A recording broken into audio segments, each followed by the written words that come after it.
তুমি ছোটখাটো বিষয়ে কষ্ট পাও, তুমি ছোটখাটো ব্যাপারে কান্না করো, কিংবা তুমি ছোটখাটো ব্যাপারে রাগ করো। এইসব বাক্যগুলো কিন্তু আমরা প্রতিদিন কথা বলার ক্ষেত্রে প্রায়ই ব্যবহার করে থাকি। So learners, in this video you will learn a new structure called over small matters or over small things. তো ওভার স্মল ম্যাটার্স অর্থ হচ্ছে ছোটখাটো ব্যাপারে। চলুন আমরা এই স্ট্রাকচার দিয়ে ইংরেজি বাক্য তৈরি করি। বোঝার সুবিধার্থে প্রথমে আমরা বাংলা বাক্য, পরে ইংরেজি দেখাবো। স্ট্রাকচারটি হচ্ছে sentence plus over small matter or things. এখানে ম্যাটার্স এর জায়গায় আমরা থিংস শব্দটাও ব্যবহার করতে পারি। দুটি প্রায় সেম। ওভার স্মল থিংস অর্থ হচ্ছে ছোটোখাটো বিষয়ে। আচ্ছা, এখন চলুন বাক্য তৈরি করি।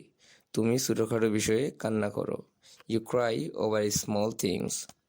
রাজন ছোটখাটো ব্যাপারে ঝগড়া করে। Rajan fights over small matters. ছোটখাটো বিষয়ে তুমি কষ্ট পাও। You get hurt over small things.